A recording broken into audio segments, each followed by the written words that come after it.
Eu acho que essa igreja é uma das igrejas que mais ouviram exposição desse texto, mas eu vou precisar fazer de novo, porque é o texto que, na minha concepção, mais expressa e revela essa verdade, esse princípio, esse fundamento da fé cristã. E para dar continuidade àquela série que nós começamos a série, os 5 pilares da reforma, os 5 pilares da igreja protestante. E nesse contexto nós vimos que tudo começa com as escrituras revelam, apontam. A escritura é a autoridade máxima sobre a igreja, fundamento da igreja. É o único livro de regra, fé e prática, é o manual do cristão. Nós estamos estudando pela manhã Cosmovisão e entendendo que tudo que está à nossa volta precisa ser lido pela ótica, pelo óculos das escrituras, pela lente das escrituras. Isso é cristianismo. Quando você nasce de novo, você está inserido em um novo reino, e o rei desse reino estabeleceu a legislação desse reino, deixou escrita ao seu povo, e falou assim: vocês vão andar nesse reino de acordo com isso que foi revelado, com isso que foi escrito. Esse talvez é o sofrimento de muitos pastores fiéis a Deus, que eles percebem a igreja indo para um outro caminho, a igreja andando para outro norte. Na verdade, não só a igreja, mas muitos pastores também têm se deixado levar para outro norte, no ímpeto, no intuito de agariar pessoas, de atrair pessoas, de encher o templo, consequentemente aumentar uma arrecadação, consequentemente aumentar os seus salários, consequentemente fazer construções imponentes, a fim de ser aplaudido pelos homens. A própria palavra de Deus fala que eles já receberam sua recompensa. Se eles querem o aplauso dos homens, recebam o aplauso dos homens. Mas o aplauso das multidões não move o coração de Deus. O que move o coração de Deus é a obediência. O que move o coração de Deus é como eu ando de acordo com as escrituras. Então, nós vimos que as escrituras é a autoridade, é o primeiro pilar, é o primeiro fundamento. Nós vimos que isso surgiu lá no século XVI. Não foi Lutero que estabeleceu os 5 pilares da reforma, mas o conceito ao qual Lutero trabalhou, lutou, refutou da igreja, onde a igreja havia, do século V ao século XV, deixado as escrituras. Nós entramos no período chamado Idade Média, o período das trevas. Nesse período a igreja perdeu a sua forma, a forma original, a forma dada de Cristo, dada aos seus discípulos, aos seus apóstolos, a forma pregada pelos irmãos do primeiro século, do segundo século. E a igreja foi perdendo essa forma, e a única maneira da igreja voltar à forma é se ela voltasse para as escrituras. Então, logo depois eles bradaram: não, a autoridade sobre a igreja não pode ser o papado romano, a autoridade suprema da igreja não pode ser os documentos em Roma, a autoridade sobre a igreja é as escrituras, é aquilo, a palavra revelada de Deus, é o que Deus deixou documentado, revelado. Então, que depois, séculos depois, alguns reformadores bradaram: então, é somente as escrituras, me levando a entender que quando ela fala, eu calo, que eu não luto com ela, que eu pego, por exemplo, o que nós estamos estudando pela manhã, Cosmovisão cristã, eu pego, por exemplo, a política e avalio de acordo com ela, não de acordo com o meu partido, com o que eu mais gosto, o político que eu tenho mais apreço, não, eu avalio todo esse contexto de acordo com ela é a autoridade, não eu. Quando eu falo de casamento, eu avalio de acordo com as escrituras, é isso que é o sola escritura. E nós vimos que quando você volta para as escrituras, ela mostra um só caminho, um só mediador. As escrituras de Gênesis e Apocalipse vão apontar para um só homem, a saber, Cristo Jesus, homem. A escritura vai revelar a nós, vai mostrar a nós o caminho, e uma vez que eu tenho acesso a ela, e o caminho me é revelado, eu ando por esse caminho, eu vivo nesse caminho. Todo o meu desejo agora é obedecer a esse homem, é honrá-lo, é assim que a escritura vai dizer. E a escritura vai dizer que a única forma de se apropriar desse homem, da obra dele, daquilo que ele realizou a nós, da sua morte vicária, da sua ressurreição, da vida que Ele dá aos homens, a única forma é por meio da fé. E Ele vai dizer que a fé é um dom que Ele dá ao homem, para que ele possa se apropriar disso, para que ele possa receber isso, que ele não consegue apropriar pelo seu próprio querer, ou sua própria vontade, mas é um instrumento que ele usa, porque nós não vimos, os nossos irmãos do Antigo Testamento não viram, e a Bíblia vai dizer, bem-aventurados que não viram e creram. As Escrituras vão dizer que os nossos irmãos creram no Messias que havia de vir, nós cremos no Messias que veio, mas ambos não viram, logo só por intermédio da fé, porque a fé é exatamente isso, é a certeza, a convicção daquilo que não pode se ver. E nós então vamos para o quarto pilar, talvez o pilar que mais tem a ver com a igreja cristã, ou pelo menos deveria ter a ver com a igreja cristã.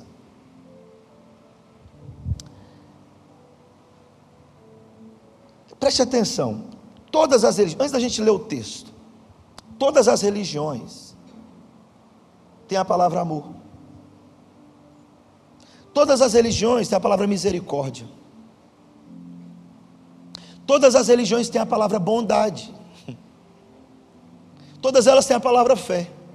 Pasmem, todas elas têm a palavra Deus, mas só o cristianismo tem a palavra graça. Graça é uma palavra exclusiva do cristianismo. Não existe nada mais extraordinário do que a graça, não existe nada mais perfeito do que a graça, não existe presente melhor do que a graça. Nada é melhor do que a graça. Meu irmão, o pastor Tasso fez uma canção assim: porque tua graça é melhor que a vida, cantando o que o salmista escreveu. A tua graça é melhor do que a vida. O melhor que você pode viver não pode ser comparado à graça. O melhor presente que você pode receber não pode ser comparado à graça. Nós temos várias grávidas na igreja.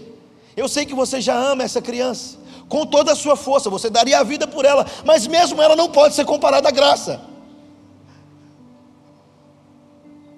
Eu amo a minha esposa e os meus filhos, não pensaria nem um segundo, uma fração de segundo em dar a vida para eles, por amor a eles, mas mesmo eles não podem ser comparados à graça. A graça é o melhor presente que o homem pode receber, e Deus o deu ao homem. E por quê? Porque os reformadores então bradaram só a graça, somente a graça. Naquele tempo se pensava e se ensinava que o homem teria que construir sua salvação. Pasmem, o homem podia até comprar perdão de pecados. Comprava-se 5 anos de perdão, 10 anos, 20 anos, os mais pecadores compravam logo 30. E isso estava de acordo com o que você estava disposto a pagar, a dar para a igreja, e assim receber um documento onde os seus pecados estão perdoados. E a reforma vai dizer que não é possível comprar a graça, que um presente desse valor inestimável não tem preço, que é impossível o homem obter graça por pedir, por querer próprio.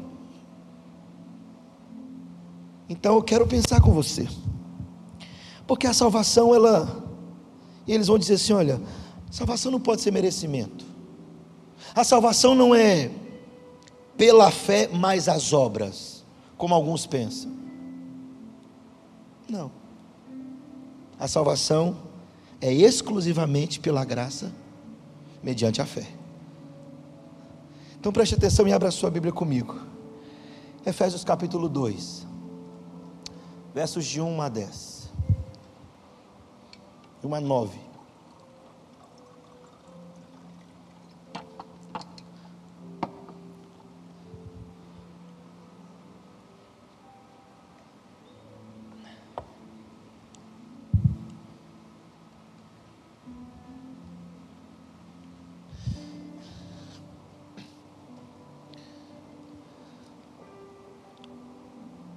Efésios 2. Vamos ler de 1 a 10.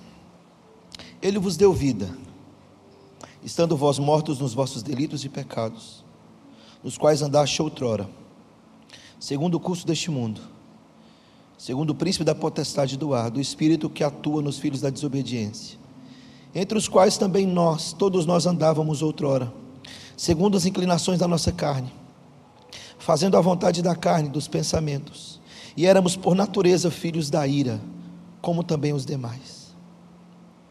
Mas Deus, sendo rico em misericórdia por causa do grande amor com que nos amou, e estando nós mortos em nossos delitos e pecados, nos deu vida juntamente com Cristo, pela graça sois salvos, e juntamente com Ele nos ressuscitou e nos fez assentar nos lugares celestiais em Cristo Jesus, para mostrar nos séculos vindouros a suprema riqueza da sua graça, em bondade para conosco em Cristo Jesus, porque pela graça sois salvos mediante a fé. Isso não vem de vós, é um dom de Deus, não de obras para que ninguém se glorie, pois somos feitura dele, criado em Cristo Jesus para boas obras, as quais de antemão Deus preparou para que andássemos nelas. Feche seus olhos mais uma vez.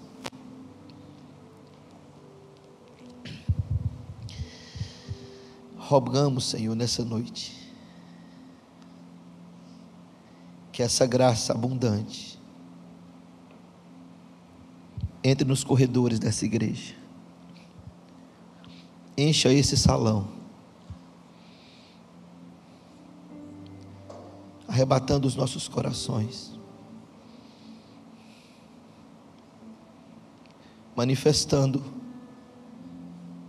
a nós, mostrando a nós aquele que foi manifestado na carne, visto dos anjos, pregado entre os gentios, crido no mundo, recebido na glória. Revela a nós essa porção generosa,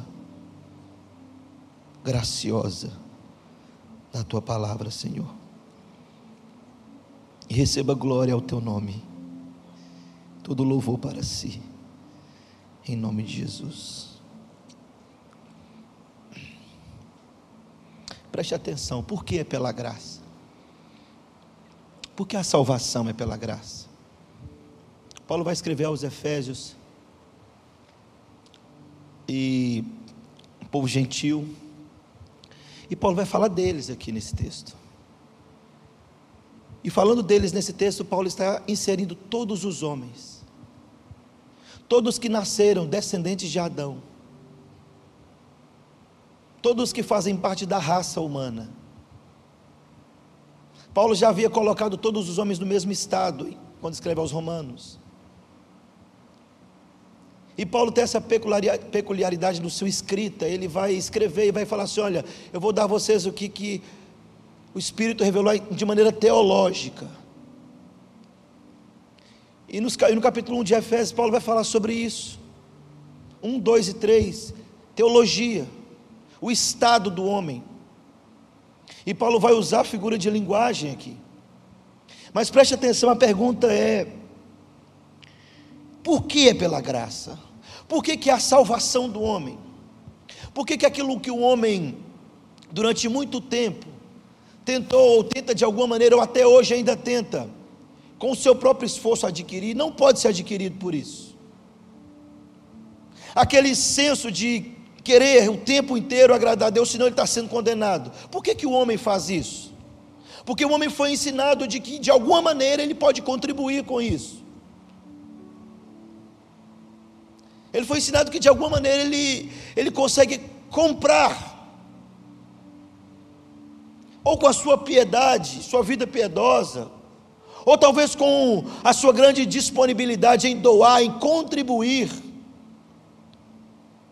Tem pessoas que hoje ainda acreditam, elas não precisam cultuar, elas não precisam estudar a Bíblia, elas podem viver do jeito que elas querem, desde que ela seja dizimista. E ela acredita que ela está fazendo um favor para Deus, e porque ela está fazendo esse favor para Deus, Deus vai levá-la para o céu, porque é injusto da parte de Deus uma pessoa que contribuiu com o seu dinheiro para a igreja. Ainda hoje as pessoas querem comprar o perdão de pecados. Como se não bastasse comprar o perdão de pecados, ainda hoje as pessoas querem comprar o milagre. Pasmem, tem pastores, gente, não precisa ir para longe. Nós temos gente aqui em Maceió que paga para ir na sua casa orar, cobra 300 conto para poder ir lá orar na sua casa. Não é uma oferta de fé, de amor. Ainda hoje as pessoas tentam de alguma maneira pagar ou tentar de alguma forma receberem o favor de Deus pelo seu próprio mérito, seu próprio esforço, pela sua disponibilidade, pelas suas boas obras, pelo seu bom coração. E Paulo vai dizer: não, é impossível. Mas por que é impossível? Por causa do estado do homem. A graça de Deus é o favor de Deus demonstrado a pessoas que não só não possuem nenhum merecimento próprio, mas são totalmente merecedoras do inferno. É isso que é a graça. Preste atenção, talvez você está aqui nessa igreja, você que é mais antigo, talvez você já tenha entendido isso, ou talvez não, que a sensação às vezes quando eu estou orando, antes de pregar, eu falo: Senhor, eu não consigo convencê-los. Eu prego, eu ensino. Eu tento desenhar as escrituras, e mesmo assim eles não entendem. Essa semana eu passei uma semana ruim demais, pensando sobre isso. Por que eles não entendem? Por que eles não ouvem, Senhor? Ele falou assim: porque a vida do Filho do Homem será dada como nos dias de Noé.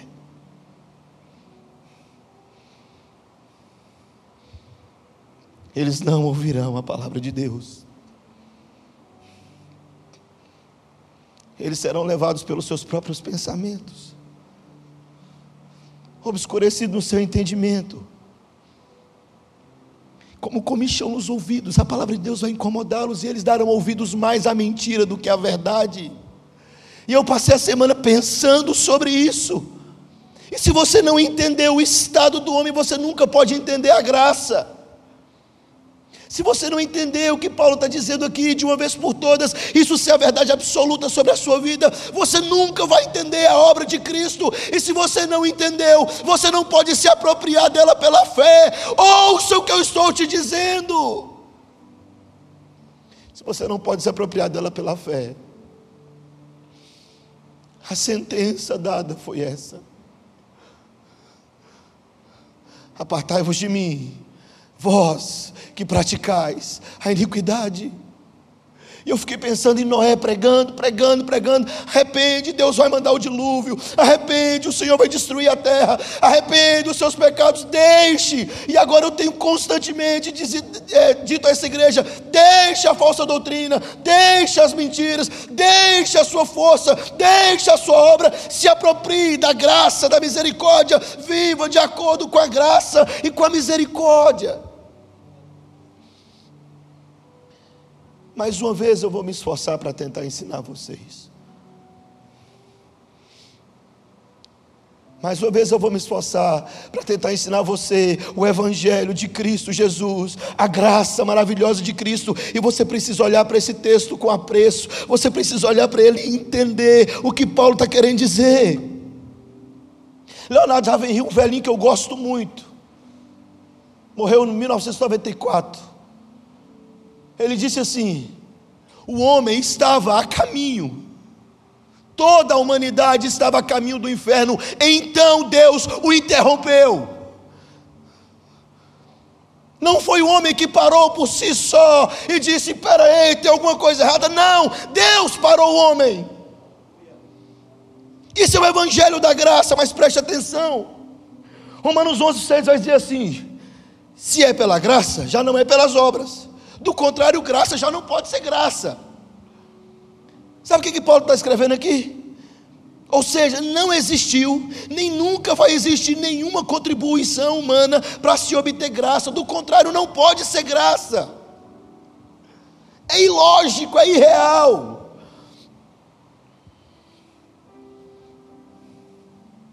Até um presente que eu dou para uma pessoa, eu dou porque tem apreço, e de alguma forma ela fez algo por mim que me trouxe apreço. Isso não é graça. Sabe o que é graça? Eu não me lembro qual pastor contou uma vez uma história. Ele disse assim: que um professor comprou uns presentes, e tinha uma criança muito problemática na sala dele. Ele resolveu ir levar os presentes para essa criança. Essa criança viu o professor passando com os presentes. Então ele veio por trás do professor e tacou-lhe uma pedra na nuca.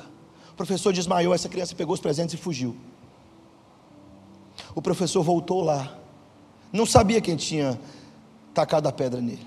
O professor voltou lá, comprou outros presentes e foi levar para a criança. Chegou lá o pai da criança constrangido, viu o professor machucado e com os presentes falou: foi meu filho que tacou a pedra em você? Ele tacou e chegou aqui com os presentes? Ele falou: sim, eu sei. Mas meu filho não merece esses presentes. Ele falou: eu também sei, mas o seu filho precisa desses presentes, por isso eu comprei eles de novo para ele. Isso é graça. Não é o que merecemos, mas é o que nós precisamos, e Deus sabia disso. Por isso Deus crucificou o seu filho lá na eternidade. Diz Apocalipse 8, o Cordeiro de Deus foi morto, crucificado na eternidade, para Deus nos dar não o que nós merecemos, mas aquilo que nós precisamos. Mas por que pela graça? Por que somente a graça? Olha o estado do homem. Capítulo 2, verso 1. Ele vos deu vida, estando vós mortos em vossos delitos e pecados. O morto aqui não é biológico, irmão. Quando a sentença veio nos nossos pais lá no Éden, não foi morte física imediata. Foi o afastamento de Deus, foi a morte espiritual. E Paulo vai usar essa figura de linguagem de um morto, sabe para quê? Só para mostrar a inutilidade do homem, a incapacidade do homem de fazer algo por si. Paulo está dizendo: olha, nós estávamos em um estado de incapacidade de fazer algo por nós. Nós não podíamos fazer, por causa do nosso estado original. Nós já nascemos assim. Romanos 3, 23, Paulo vai dizer: todos pecaram, destituídos estão da glória de Deus. Romanos 6, o salário do pecado é a morte. Paulo está falando assim: olha, o estado de vocês não dá a vocês condições de fazer nada por si, por mais que o homem pense que ele consiga. O homem não consegue, sabe por quê? Preste atenção, eu dei esse exemplo aqui domingo passado do morto. Mas ele está falando assim, que uma morte espiritual, o homem pode, Deus pode aparecer para o morto espiritual, que ele não vai crer. Deus pode tocar nele, que ele não vai crer, porque o estado espiritual é esse. Deus pode falar com esse homem, que ele não vai entender, ele não vai crer. Jesus falou isso: olha, vocês ouvem e não me entendem, porque vocês não são minhas ovelhas. Deus não havia vivificado os fariseus, Deus não havia dado vida àqueles mortos, por mais que Jesus, o Filho de Deus, o Verbo encarnado, pregasse, eles não entendiam. Eles não podiam reagir, porque o morto não tem reação, não tem sentido, sentimento. O morto não reage a estímulos, a sentimento. Paulo vai falar assim: o estado que nós estávamos é de total indiferença com Deus. Deus podia fazer qualquer coisa, nós não iríamos ouvi-lo. A ideia literalmente daquele funeral, e você está lá um morto, e você vê a viúva chorando, e beijando ele, mas ele não tem reação nenhuma, ele não se comove. Você vê o filho dele, que ele amava tanto, chorando sobre o caixão, pai, volta, ele não reage, ele não se comove. Paulo está dizendo assim: nós para com Deus somos assim, nós éramos assim com Deus.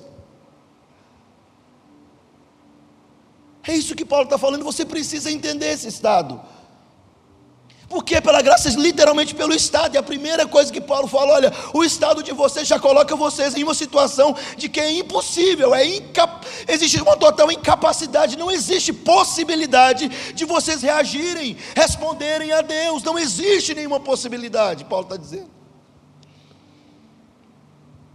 a menos que essa primeira frase aconteça. Ele fala: ele vos vivificou, em algumas versões, ou ele vos deu vida. Espera aí, ô pastor, o senhor está dizendo que antes de eu levantar minha mão e falar assim, eu aceito Jesus, antes disso acontecer, ele soprou a vida sobre o morto. Ele chamou o morto à vida. Primeiro ele vivifica, depois ele regenera. Primeiro vem a vivificação, Deus dando vida ao morto, depois ele responde. Paulo está dizendo, o primeiro estado é esse, não tem condições, o homem não tem condições. Então Paulo vai falar, mas ele deu vida a vocês, ele chegou para aquele que não reagia, e fez ele respirar, abrir os olhos, e começar a perceber, e aí a palavra é pregada. É isso que significa o verso 1 do capítulo 2, ele vos deu vida estando vós mortos, e a causa da morte ele coloca, ele fala, por causa dos delitos e pecados. Essa é a causa de vocês estarem mortos. Paulo vai dizer assim, porque Adão pecou, todos pecaram. Pastor, mas isso não é injusto. Não, ele era o representante legal da raça humana, ele tinha o que você gosta, livre-arbítrio. O que ele fez com o livre-arbítrio? Ele pegou o seu livre-arbítrio e comeu do fruto. Ele pegou o livre-arbítrio e quebrou a lei de Deus. E porque ele pecou, agora todos agora pecaram. Por isso que você tenta muitas vezes, se esforça muitas vezes para ser santo, e às vezes você não consegue santificar sua mente, seu coração, seus pensamentos, suas falas. Muitas vezes você tropeça, porque isso foi arrancado do homem. Deus falou assim, você não consegue lidar com isso. E agora todos os homens estão debaixo da mesma sentença, porque Adão pecou, todos pecaram, e a Bíblia fala assim, porque todos pecaram, todos estão destituídos da glória de Deus, e o salário que vocês merecem agora e vão receber é a morte. O salário é esse. Você não é responsável pelo pecado desse irmão que está do seu lado, não, mas você é responsável pelo pecado de Adão. Você sabia disso? Ele está falando, ele pecou e todos agora, todos carecem. Então a primeira descrição de Paulo, preste atenção, a nosso respeito, ele está falando assim, morto, mas ele deu vida para nós. Ele chamou o morto. Segundo, ele diz, nos quais andaste outrora, segundo o curso deste mundo. E ele está dizendo assim, escravo do mundo. O que é o mundo aqui? Não é o cosmos, não é o planeta. O mundo aqui, Paulo está falando dos valores, dos princípios, o conjunto de valores desse mundo, a cosmovisão desse mundo, os preceitos desse mundo. Paulo está falando assim, vocês andam antes de Cristo segundo o curso desse mundo, escravo desse mundo. O homem é escravo dessas coisas, escravo da cultura, do jeitinho brasileiro. Tem homens escravos da ideologia de gênero, do marxismo cultural, da corrupção, escravos. Paulo está falando assim, vocês andavam assim, vocês olhavam para essas coisas e achavam o máximo, achavam lindo.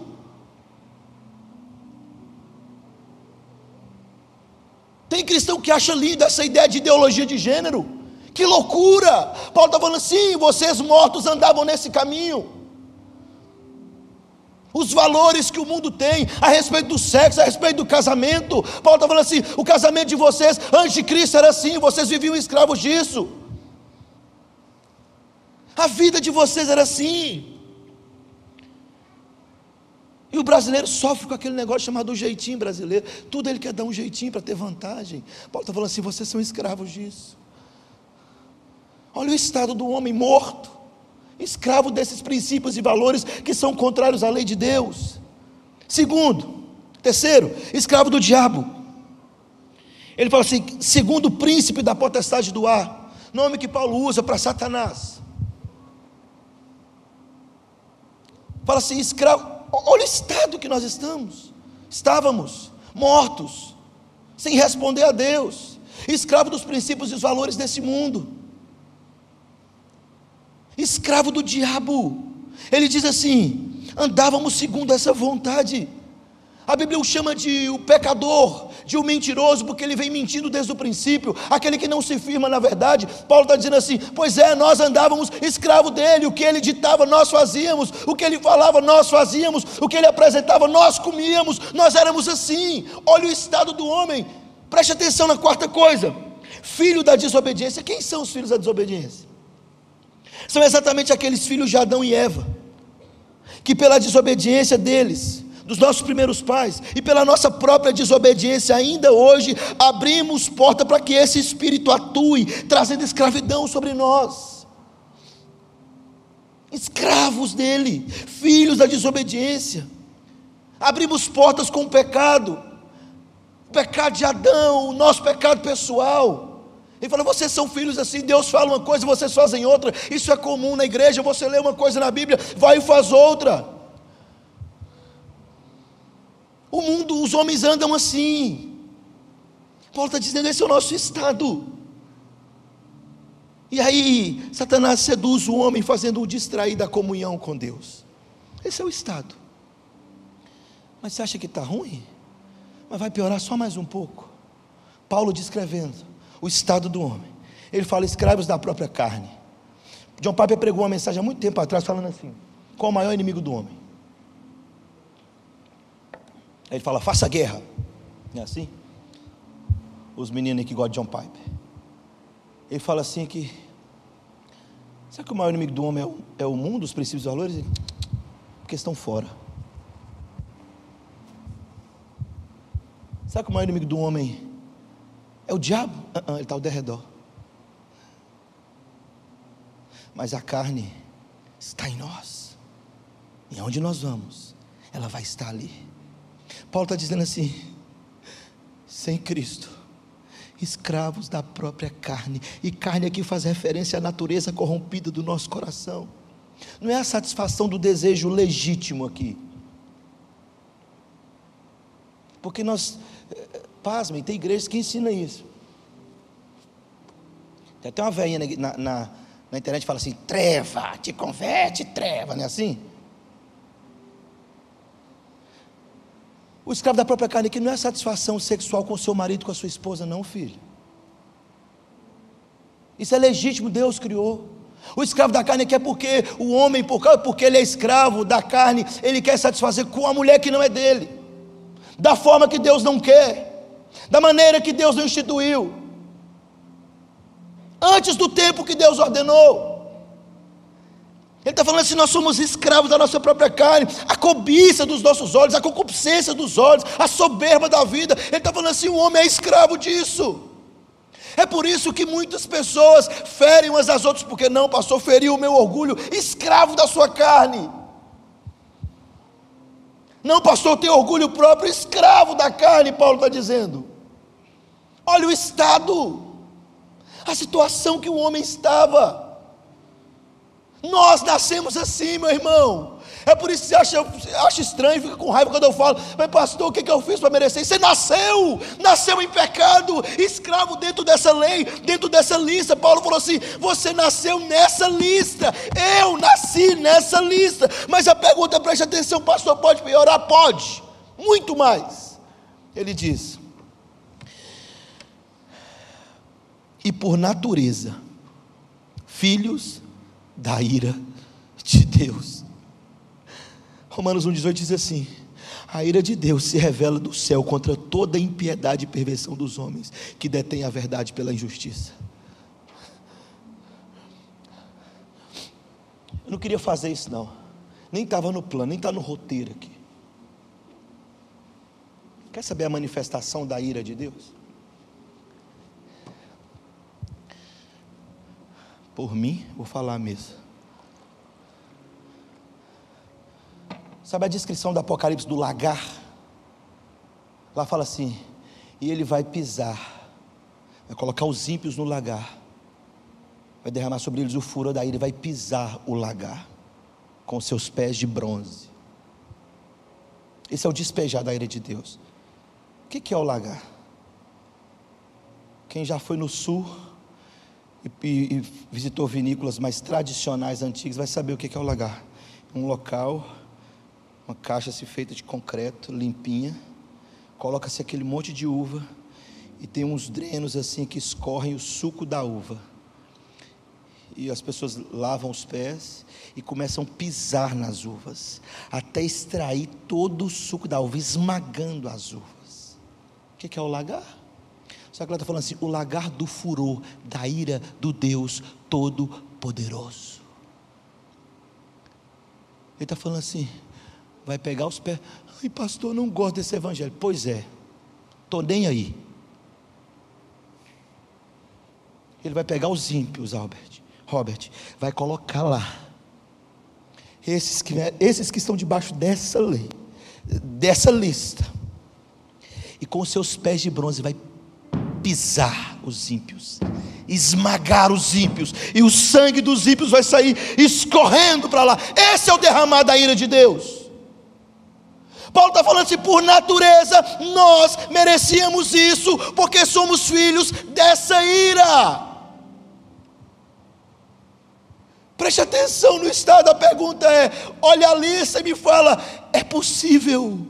Será que é possível a nós alcançar o favor de Deus pelos nossos próprios méritos ou vontades? Esse foi o brado dos homens lá atrás, séculos atrás. Igreja está toda errada, vocês estão pensando errado, vocês não podem comprar esse favor.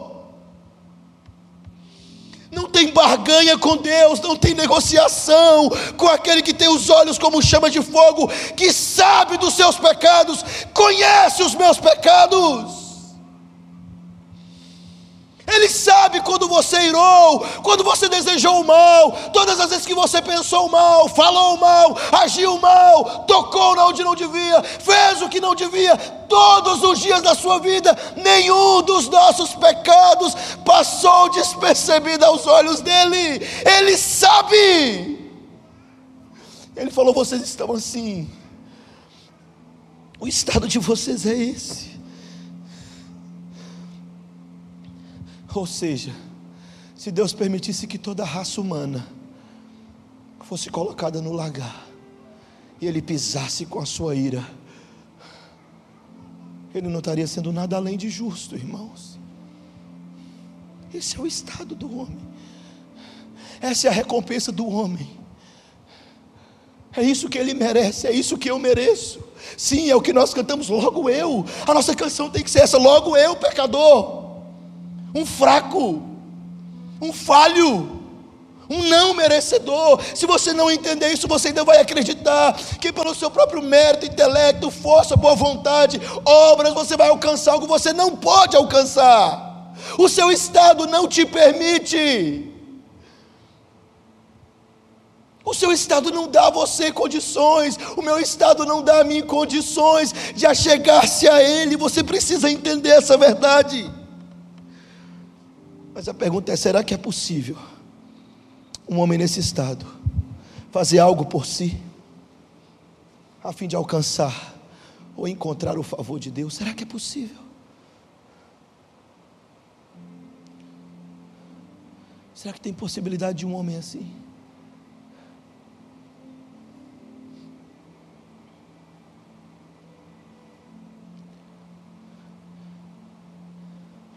Preste atenção.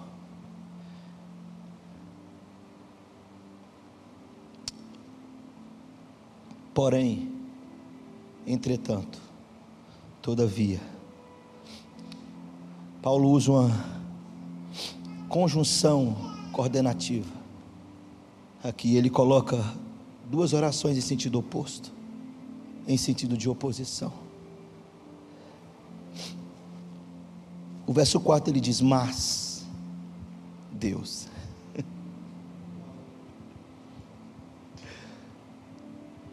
Sabe quando eu percebi que esse texto entrou no meu coração? Sabe quando eu percebi que eu entendi isso? Quando eu li o mas Deus e meus olhos encheram de lágrimas. Falei: mas Deus. E eu lembrei do Ravenhill falando: eu estava andando direto para o inferno. Eu chegaria no lagar, e a única coisa que eu receberia eram os pés de bronze do Todo-Poderoso pisando em mim. Ele disse: mas Deus interrompe o meu caminho. E Ele interrompe de uma maneira extraordinária. Ele diz: o verbo se faz carne. Mas Deus. Sabe o que é isso, meu irmão? Essa palavra muda tudo. Ela está introduzindo a intervenção de Deus na história. Ela introduz o homem mais extraordinário na história. ela introduz a palavra mais extraordinária sobre a igreja, chamada graça. Mas Deus, e ele diz assim: sendo rico em misericórdia por causa do grande amor com que nos amou. Mas Deus, o estado do homem não o permitia fazê-lo, então Deus vai e faz. A própria lei de Deus que ele estabeleceu subjugou o homem a tal estado, e estado de condenação, mas Deus vai e faz. Deus é aquele que diversas vezes, Jesus é aquele que diversas vezes eu e você o insultamos, falando para ele: crucifica-o, mas ele vai lá e compra o presente e traz de novo para mim. Isso é graça. Mas Deus então entra na história, sendo rico em misericórdia, e o motivador por Deus entrar na história é a sua própria essência. Logo, meu irmão, pare de ser injusto com Deus. Quando ele fala eu sou amor, ele é pleno em amor, mas se ele falar eu sou ira, ele é pleno em ira. Se ele for menos uma coisa ou menos outra, ele não pode ser o meu Deus, porque ele não é um Deus perfeito. Aí você vê o evangelho de hoje: Deus não pode mandar para o inferno porque é contrário à natureza dele. Qual das? Qual das naturezas? A dele ser justo. Todas as vezes que nós falamos que Deus não pode condenar o ímpio, nós estamos chamando Deus de injusto, e ele não é injusto. Se ele me condenasse ao inferno, ele estaria sendo somente justo. Porém, mas Deus, entretanto, todavia, contudo, Deus envia o seu Filho. Ah, meu irmão.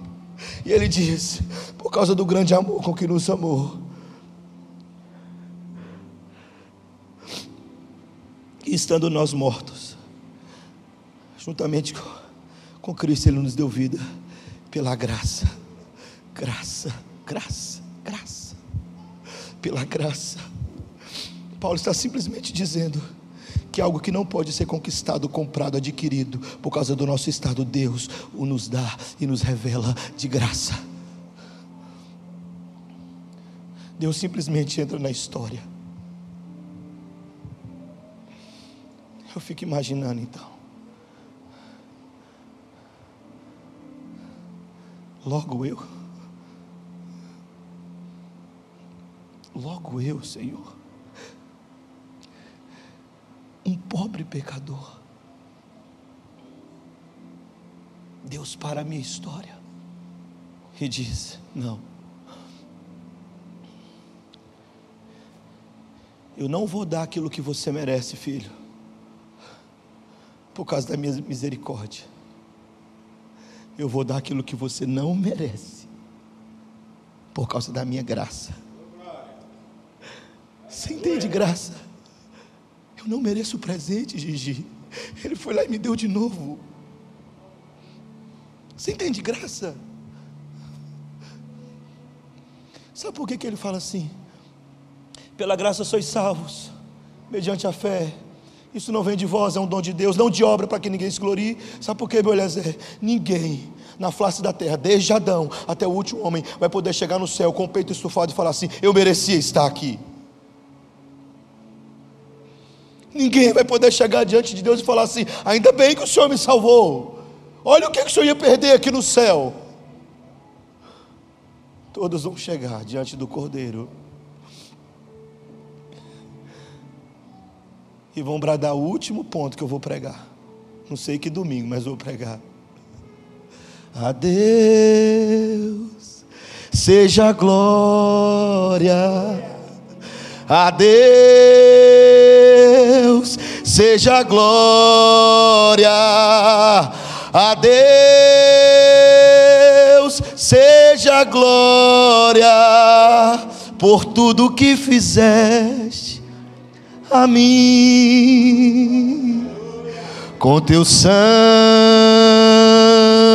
lavou-me, seu poder restaurou-me. A Deus seja a glória para sempre. Amém. Todos vão chegar diante dele nesse dia e vão cantar essa canção e vão tributar ele, porque olha o que ele faz, preste atenção, escuta aqui, você não consegue ficar sem chorar nisso. Ele fala assim: mas Deus, estando nós mortos em nossos delitos e pecados, juntamente com Cristo pela graça sois salvos, e juntamente com Ele nos ressuscitou e nos fez assentar nos lugares celestiais em Cristo Jesus. Ele está dizendo assim: mas Deus muda o estado do homem, Ele intervém na história. E por que Ele nos ressuscitou com Cristo? Porque na ressurreição de Cristo, Cristo rola a pedra, a tonelada que estava sobre nós, e Ele ressuscita, e agora todos que creem no seu nome são ressuscitados com Ele, e diz as Escrituras: eu vou ressuscitá-lo no último dia, diz o Senhor. Deus muda o estado nosso, meu irmão, de mortos em delitos e pecados a vivificados em Cristo, de escravos do mundo, escravos do diabo, filhos da desobediência, escravos da carne. Ele nos tira de lá, daquele poço sem fim, daquele profundo abismo, e nos coloca para assentar em lugares celestiais. Mas Deus entrou na história. Deus entrou na história e nos colocou assentado em lugares celestiais. Deus está revertendo o estado do homem, tira ele da sepultura e o assenta em um lugar de honra, muda de filho da ira para filho do seu amor. E diz o verso 7 que Deus faz isso com um propósito, para demonstrar ao homem a sua grandeza, a sua bondade e a sua glória.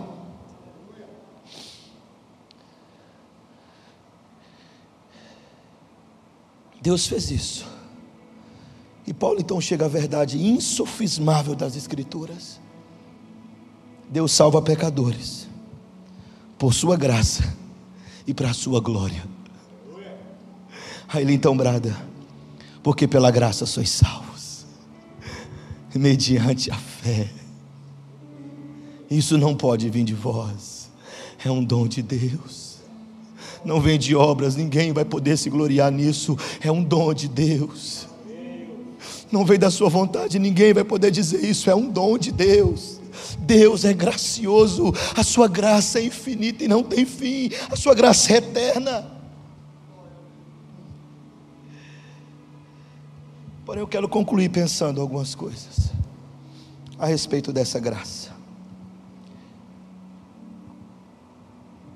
Primeira coisa a respeito dessa graça é que ela é eterna.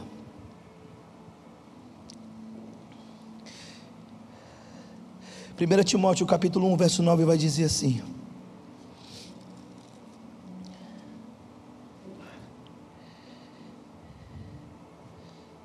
desculpe, 2 Timóteo capítulo 1, verso 9, que nos salvou e nos chamou com santa vocação, não segundo as nossas obras, mas conforme a sua própria determinação e graça, que nos foi dada em Cristo Jesus, antes dos tempos eternos. Sabe o que está acontecendo? Deixa eu te explicar aqui. Ai meu Deus, a graça. Não existia nada, Deus o era, a graça estava lá. No final de tudo, tudo vai terminar, Deus vai fazer tudo, a graça está lá. E desde o antes até o depois, desde o alfa até o ômega, a graça sempre estará sobre o povo de Deus. O povo de Deus nunca vai merecer, sempre vai ser graça, porque essa graça é eterna, extraordinária. Segunda coisa a respeito da graça, Romanos 3, 24. Ela não é só eterna, mas ela também é gratuita. Sendo justificados gratuitamente por sua graça, mediante a redenção que há em Cristo Jesus. Ele está falando assim: pastor, mas eu tenho muito dinheiro, Eu quero comprar essa graça.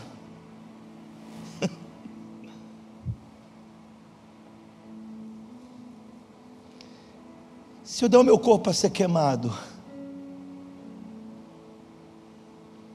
você não entendeu então a graça ainda. Ela é gratuita, não existe preço. Se alguém um dia quiser barganhar com você no Evangelho, fala igual Jesus falou para Pedro naquele dia: arreda Satanás, afasta de mim. Você não cogita das coisas de Deus. Não existe preço, ela é gratuita, ela é de graça. Ela não foi barata, ela não é barata. E o que nós estamos vendo hoje em dia na igreja, é a igreja apresentando, os pregadores apresentando uma graça barata, uma graça irresponsável, uma graça onde eu posso literalmente viver da minha maneira, como filho da desobediência, filho da ira, escravo da carne, escravo do mundo, e ainda assim é graça. Não, essa não é a graça. A graça de Deus não é assim. A graça de Deus não é um amuleto que você pode ficar pegando e tirando toda hora que você quiser. Não, isso não é a graça. A graça está sobre nós, ela é eterna. Ela estava lá, ela continua aqui, ela estará no final. Ela é gratuita, não tem nada que eu faça, não tem nada que eu possa fazer, não tem nada que eu compre, não tem nada que eu dê, que eu doa, ainda que eu me entregue, ainda que eu faça qualquer coisa, eu não posso comprá-la. Ela é gratuita, Deus estabeleceu, é a minha graça, e eu vou dar gratuitamente ao meu povo. Graça.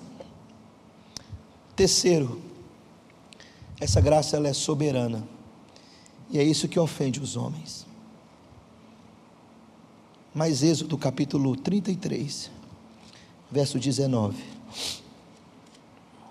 ele vai dizer assim: respondeu-lhe: farei passar toda a minha bondade diante de ti, e te proclamarei o nome do Senhor. Terei misericórdia de quem eu quiser ter misericórdia, e vou me compadecer de quem eu quiser me compadecer, porque essa graça é soberana. Ele o dá a quem Ele quer. Deus não sortiu a graça, meu irmão. Deus não pegaria tal presente e jogaria para o alto, ou então pegaria e colocaria num balão grandão de festa junina e estouraria: vai, pega quem quiser. Isso não é graça. Graça é um dom gratuito que Deus deu. Por isso só o cristianismo tem a palavra graça. Nenhuma das outras religiões tem a palavra graça. Deus não sorteia a graça. Como diz John Piper, se Deus soubesse que o homem tinha capacidade, ele descia da cruz e falava: salve-se quem puder. Mas a graça de Deus, quando Paulo vai escrever a Timóteo, ele disse: a graça de Deus foi revelada do céu a todos os homens. A graça de Deus foi revelada ao homem. Ela é eterna, ela é gratuita, ela é soberana. Deus dá a quem Ele quiser dar. Deus vai ter misericórdia de quem Ele quiser ter misericórdia. Deus fez assim na história. Está registrado assim nas Escrituras. Mas outra coisa da graça, ela é imutável. Malaquias 3,6 vai dizer: porque eu, o Senhor, não mudo. A graça de Deus não sofre alteração. Você quer ver como é que é o nosso cristianismo? Pequei. Ai meu Deus, deixa eu me arrepender logo, senão eu vou para o inferno. Pequei. Ai meu Deus, ai meu Deus. Está achando que Deus é o quê, filho? Deus fica lá: Gigi, está salva? Não, amanhã não está. Bem me quer, mal me quer. Bem me quer, mal me quer. Está achando que Deus faz isso? A graça dele é imutável. O que o senhor está querendo dizer, pastor? Como eu queria tanto que você entendesse isso. Queria tanto que você entendesse isso. O que isso quer dizer? Que Deus não faz assim: filho, eu vou te dar esse presente, porque eu sou assim. Mas você está um filho muito bobão, desobediente. Então me dá de volta o presente, porque você não merece. É totalmente o contrário da graça, porque graça é exatamente aquilo que eu não mereço. Deus não brinca de dar graça e tomar a graça. É por isso que o homem não pode cair da graça. Aqueles que foram alcançados por essa graça, aqueles a quem Deus quis revelar e derramar sobre eles a graça, ele não pode mais perder. Ô pastor, o senhor está querendo dizer, pronto meu filho, vou acabar com o seu enigma, pode perder a salvação? Não. Não pode. O que, pastor? Não. O senhor está querendo dizer, você não entendeu, sabe o que eu estou querendo te dizer? Que você vai viver mais alguns anos aqui, você vai sofrer perdas, ganhos, você vai chorar, você vai se decepcionar, você vai falhar, você vai pecar, você vai cultuar, você vai honrar Deus e vai tropeçar de novo, você vai viver assim. Mas eu quero te dizer que daqui a pouco tempo, em poucos anos, nós vamos estar lá, diante dele, na eternidade. Mas pastor, o meu estado, o senhor não sabe o que eu já fiz na minha vida, o senhor não sabe o que eu já cometi. Eu olho para mim e eu falo, não tem condição de Deus fazer isso comigo. É exatamente isso que é a graça, porque ela não é só eterna, ela não é só gratuita, ela não é soberana, ela não é só imutável, ela é superabundante. Romanos capítulo 5, versículo 20, veio a lei de Deus para que a ofensa abundasse, mas onde abundou o pecado? O que é isso? Paulo só está dizendo assim, para a quantidade de pecados de toda a sua vida, desde o seu nascer até o seu morrer, existe graça superabundante para levar você para o céu. Graça, o favor de Deus aos homens que não merecem. Graça, ela é eterna, ela é gratuita, ela é soberana, ela é imutável, ela é superabundante.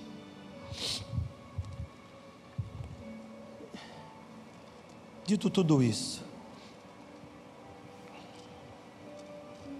não tem outro texto. Eu fico imaginando Paulo escrevendo essas coisas, irmão. Ia lembrando assim, eu escrevi aos Efésios isso.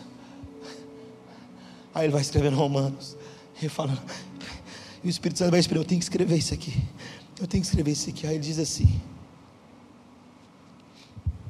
vendo o estado do homem e a intervenção de Deus na história, vendo a obra que nós fazíamos e a obra que Deus preparou para que andássemos nela, e Ele nos salva por sua graça, muda o nosso estado, nos dá vida, nos coloca assentados em lugares celestiais. O que nós vamos falar em detrimento dessas coisas? Paulo diz assim, que diremos pois à vista dessas coisas? Se Deus é por nós, quem será contra nós? Aquele que não poupou o seu próprio filho, antes por todos nós o entregou, como não nos dará graciosamente com ele todas as coisas? Quem tentará acusação contra os eleitos de Deus? É Deus quem os justifica. Quem os condenará? É Cristo Jesus quem morreu, ou antes ressuscitou, está sentado à direita de Deus e também intercede por nós. Quem nos separará do amor de Deus? Será a tribulação? Será a angústia? Será a perseguição? Será a fome? A nudez? Será o perigo ou a espada? Como está escrito, por amor de ti somos entregues à morte o dia todo, fomos considerados como ovelhas para o matadouro. Em todas essas coisas, porém, somos mais que vencedores por meio daquele que nos amou. Porque eu estou bem certo de que nem a morte, nem a vida, nem os anjos, nem os principados, nem as coisas do presente, nem do porvir, nem poderes, nem altura, nem a profundidade, nem qualquer outra criatura pode nos separar do amor de Deus, que está em Cristo Jesus, o nosso Senhor, que graciosamente se entregou por nós. É isso que faz a igreja bradar. Somente a graça. Nós não podemos estar debaixo de outro fundamento, somente a graça. A graça de Deus ignorou minha ingratidão, irmãos. A graça de Deus ignorou meu estado.